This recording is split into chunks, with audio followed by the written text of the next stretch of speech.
Mr. Beat presents Supreme Court Briefs.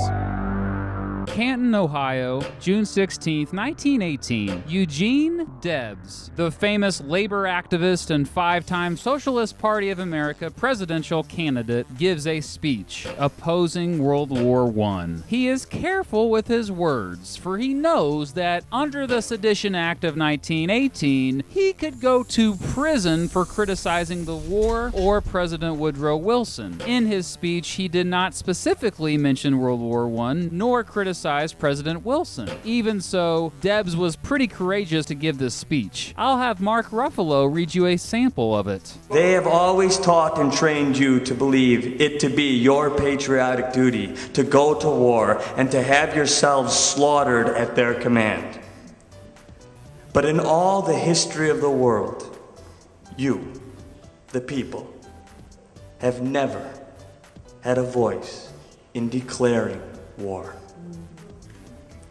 And strange as it certainly appears, no war by any nation in any age has ever been declared by the people.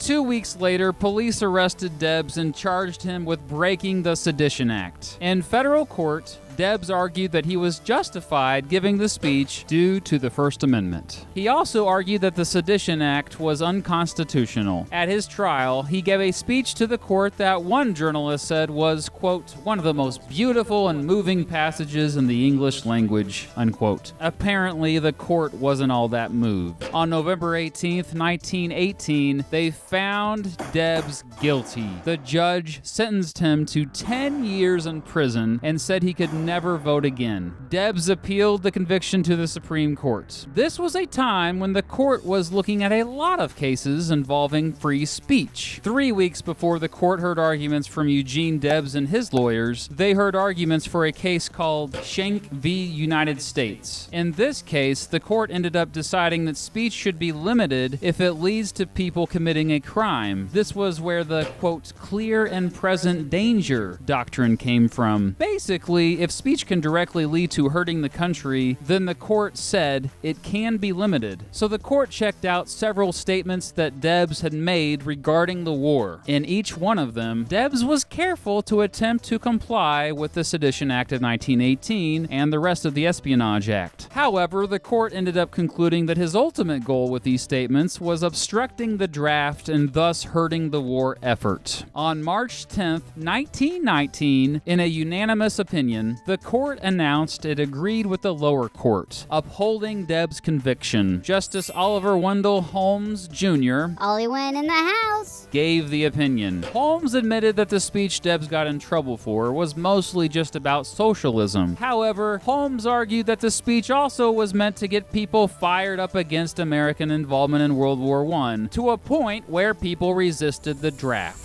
Eugene Debs went to prison on April 13, 1919. A protest of his imprisonment directly led to the May Day riots of 1919. But I mean, in 1919, riots were totally the rage all across the country anyway. Even in prison, Debs wouldn't shut his mouth. He remained politically active, writing a series of columns talking trash about the prison system. That makes sense. Oh yeah, and he also ran for president from prison.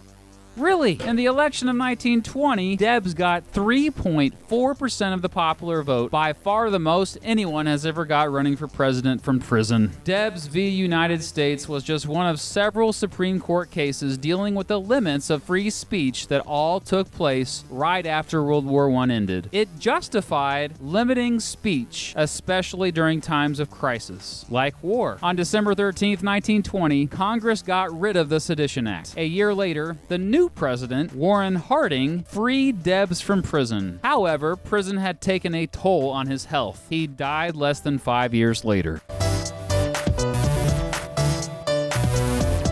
I'll see you for the next Supreme Court case, jury.